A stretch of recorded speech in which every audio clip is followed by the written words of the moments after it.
Hello friends, నేను శరణ్యాని. ఇవాళ 7 అడుగుల బంధం 66వ భాగం చదువుకుందాము. రాసిన వారు మీనా ముక్తేశ్వర్ గారు. ఏమిటది కానుక అన్నది ధరణి. నువ్వే నాకు ఒక పెద్ద కానుక, అందుకే నీకు ఈ చిరు కానుక అంటూ నవ్వేశాడు రవివర్మ. రవివర్మలో నిగూఢంగా దాగి ఉన్న బాధ్యత గల వ్యక్తిని బయటకు తీసుకువచ్చావు నీ తెలివితో.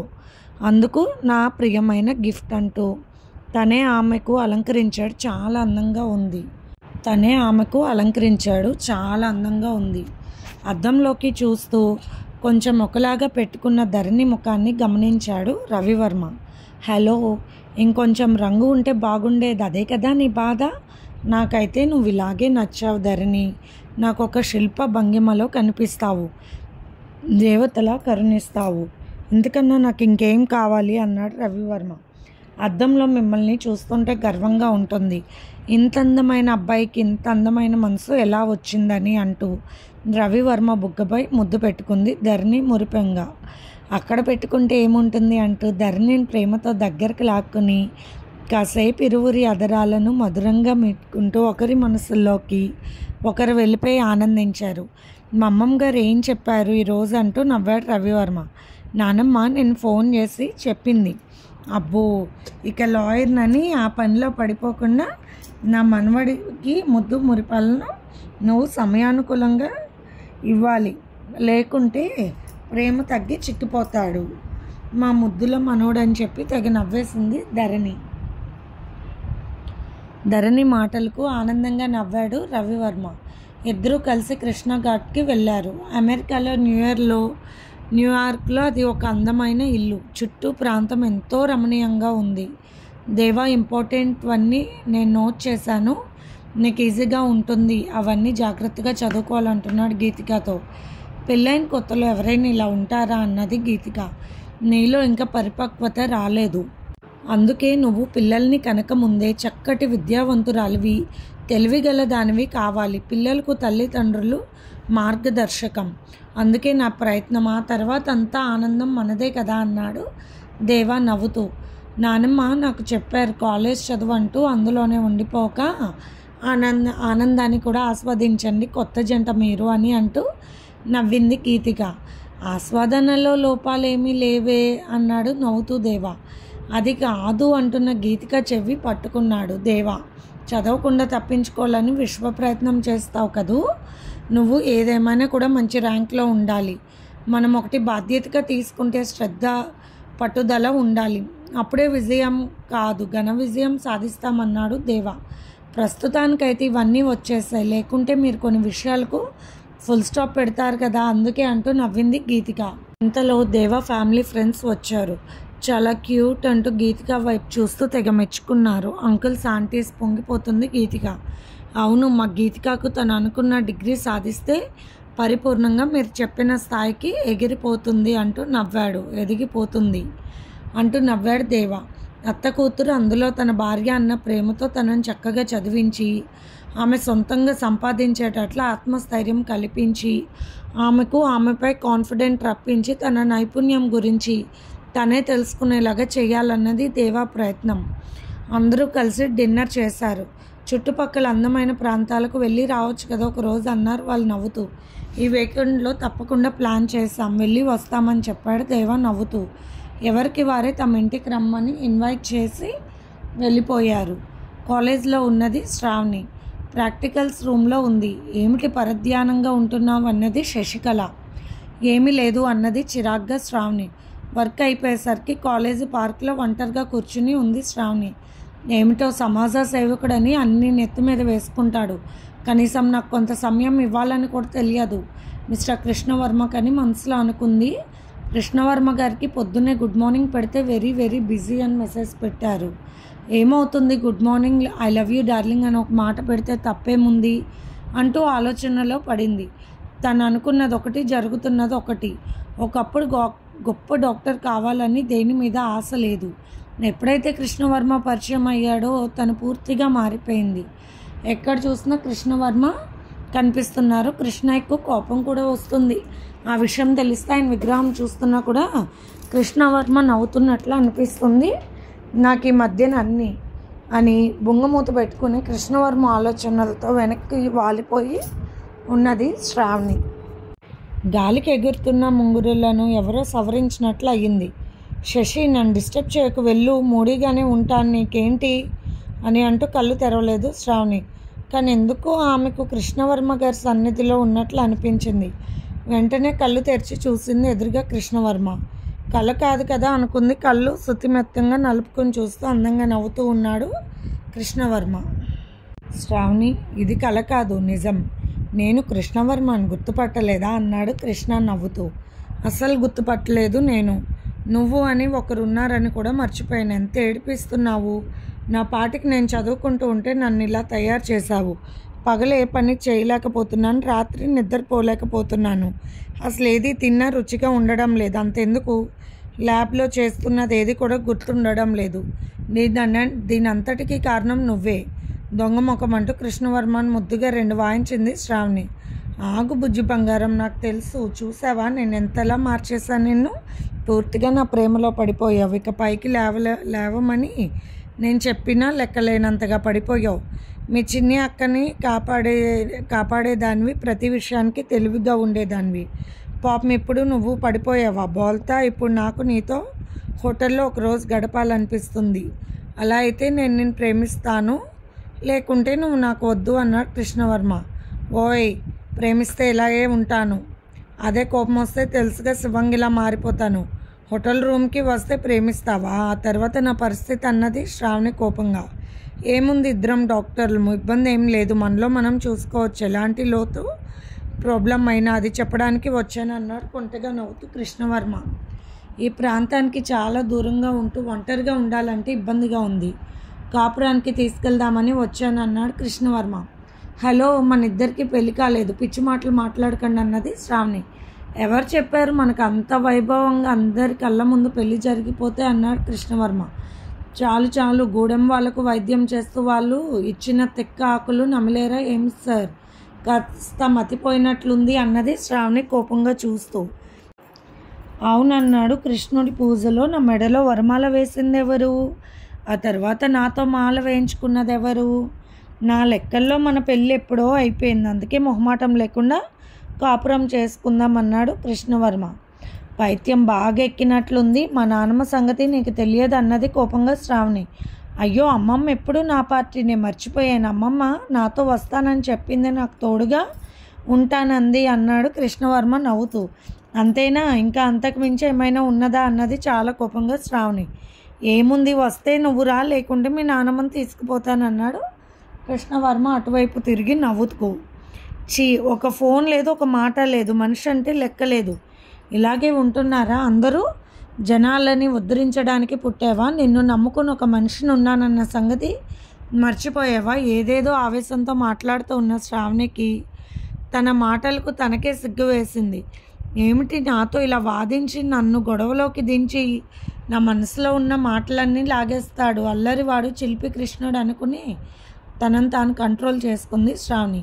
బుజ్జమ్మ, ఓ బంగారు బుజ్జమ్మ, నువ్వు గొడవ పడుతుంటే ముద్దుగా ఉంటావు, ఒక ముద్దు అంటే కోపగించుకుంటావు అంటున్న కృష్ణవర్మ వైపు చూసి నవ్వేసింది శ్రావణి.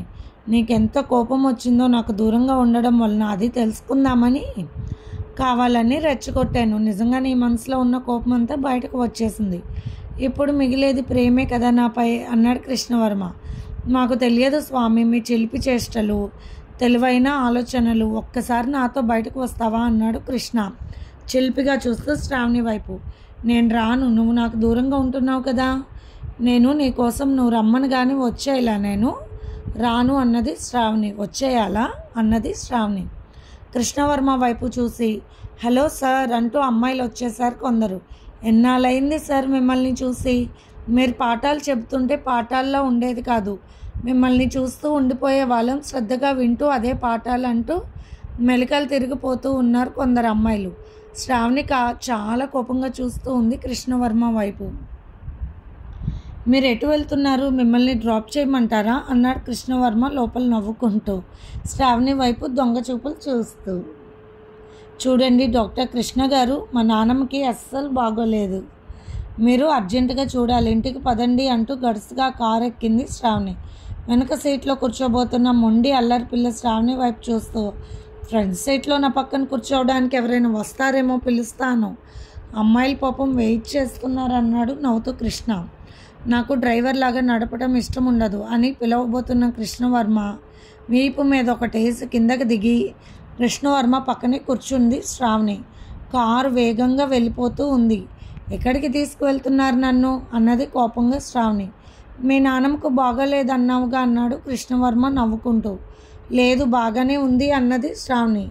ఇటు తిరిగారు ఎందుకు ఇప్పుడు అన్నది శ్రావణి.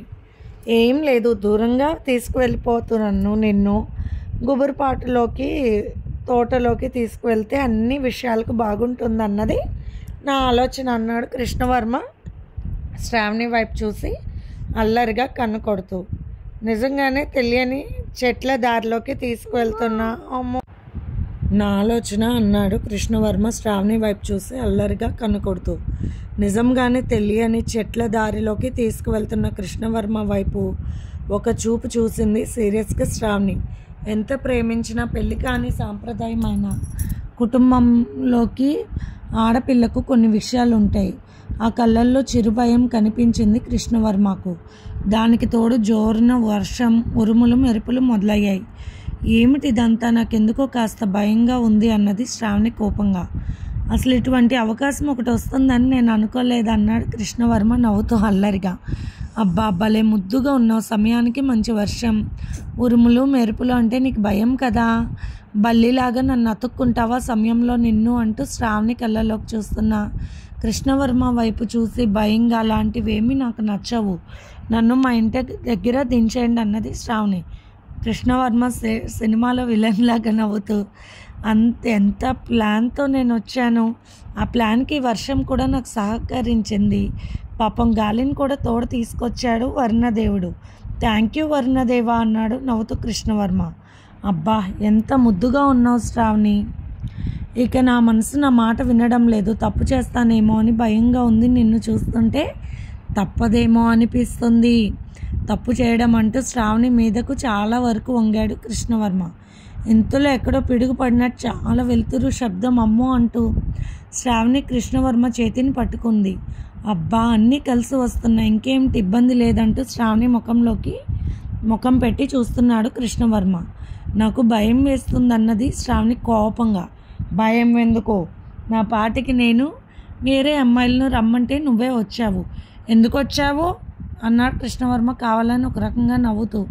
బుద్ధి లేక వచ్చాను, నన్ను మా ఇంటి దగ్గర దించు అన్నది శ్రావణి కోపంగా. లేదు, అటు వర్షం, ఇటు గాలి, అటు ఉరుములు, ఇటు మెరుపులు, ఇవన్నీ చూస్తూ కారులో ప్రేమలో మునిగిపోయిన మన ఇద్దరం అంటూ కారు అద్దాలన్నీ లాక్ చేసేసాడు కృష్ణవర్మ. అమ్మో, నాకు చాలా భయంగా ఉంది అన్నది శ్రావణి. ప్రేమించానన్నావు కదా అన్నాడు కృష్ణవర్మ. ప్రేమించాను కానీ ఇలాంటి విషయాలు నాకు నచ్చవు అన్నది శ్రావణి. ఏమిటి పరిస్థితి అన్నట్లు చూస్తూ, ఆ రోజు మీ అక్కని కాపాడావు కానీ ఈరోజు నువ్వు పాపం, నేను కాపాడటానికి ఎవరు వస్తారు అన్నాడు కృష్ణ. నా మొగుడు వస్తాడు, వాడు చాలా అల్లరివాడు, కొంటెవాడు, వాడు చేసే అల్లరికంటూ కృష్ణవర్మను గట్టిగా హత్తుకుంది శ్రావణి. ఏమిటి, భయం వేయడం లేదా అన్నాడు కృష్ణవర్మ.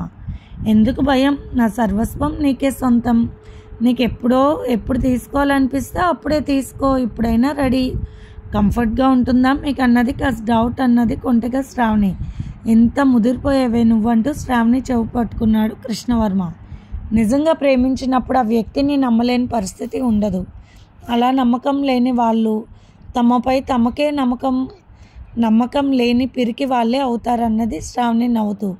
మరి చాలామంది ప్రేమించి మోసం చేస్తున్నారంటున్నారు, ఆ విషయం ఏమిటి అన్నాడు కృష్ణవర్మ అమాయకంగా. తప్పుడు నిర్ణయాలు తీసుకునే వాళ్ళు అలా పప్పులో కాలు వేస్తారు, నా నిర్ణయంలో నా కృష్ణయ్య చూపించిన దారిలో అనుమానించాల్సింది ఏమీ ఉండదు అంటున్నా శ్రావణి కళ్ళల్లోకి కళ్ళు పెట్టి చూశాడు. అయ్య బాబోయ్ అమ్మ, డేంజర్, ఏం కళ్ళేనివి, కళ్ళెం వేసిన మనసును లాగేస్తున్నాయి, ఎంతో మంచివాడిని, బుద్ధిమంతుడిని, నేనే తప్పు చేసేలాగా ఉన్నాను, నన్నేం కంట్రోల్ చేసుకోవడం చాలా కష్టంగా ఉంది అన్నారు కృష్ణవర్మ లోపల నవ్వుకుంటూ. కంట్రోల్ పెట్టుకోవడం నాకు తెలుసులే అంటూ కృష్ణవర్మ చెవు పట్టుకుంది శ్రావణి. అక్కడ ఒక గెస్ట్ హౌస్ ఉండేసరికి ఇది మా గెస్ట్ హౌస్ అంటూ తీసుకెళ్లే కృష్ణవర్మ. చాలా బాగుంది, అందంగా అన్నది శ్రావణి లోపలికి వెళ్తూ. అవును, ఇలాంటి గెస్ట్ హౌస్లు పెద్ద పెద్ద వాళ్ళు ఇలాంటి విషయాలకి కట్టించుకుంటారంటూ నవ్వాడు కొంటగా కృష్ణవర్మ. భయపెట్టాలని చూస్తున్నాడు, నేనే భయపెడతాను ఏంటో అనుకుంటున్నాడు పాపం అనుకున్నది శ్రావణి. జోరున వర్షం గాలి పెరిగిపోయాయి. శ్రావణి ఫోన్ చేసి చెప్పింది, అమ్మ నేను కృష్ణవర్మ గారు వస్తే ఆయనతో వచ్చేస్తానని చెప్పింది. అయితే ఈరోజు ఇక్కడే ఉండిపోదామా రాత్రి అన్నాడు కృష్ణ. అంత లేదు, గంట ఉందాము, మాట్లాడుకుంటా, తర్వాత వర్షం తగ్గకపోతే ఇంటికి బయలుదేరదామన్నది శ్రావణి. అబ్బో చాలా కాన్ఫిడెంట్గా ఉంది అమ్మాయి అన్నాడు నవ్వుతూ కృష్ణవర్మ. ఇది మా తాతగారు ఎంతో ప్రేమగా కట్టించారంట నానమ్మ కోసం. చుట్టూ చెట్లు, అందమైన వాతావరణం, పక్కనే కోనేరు.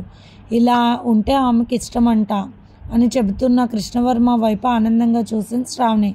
కృష్ణవర్మ తనతో పాటు తీసుకొచ్చిన బాక్స్ ఓపెన్ చేసి, ఇవి పాలుండలు, ఇవి తేనె చెక్కలు, గూడెం వారు నాకు కాబోయే శ్రీమతి దగ్గరకు వెళ్తున్నానంటే ప్రేమతో చేసి ఇచ్చారు.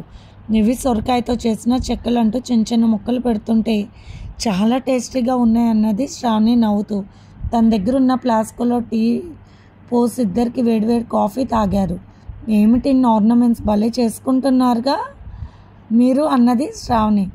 ఏం చేద్దాం, పెళ్ళి కాని బ్రహ్మచారిని పట్టించుకోవడానికి ప్రేమ కలిగిన ఒక ప్రియమైన నేస్తం లేదు అంటూ కృష్ణవర్మ ఒకలాగా చూస్తూ శ్రావణిని దగ్గరకు కూర్చున్నాడు.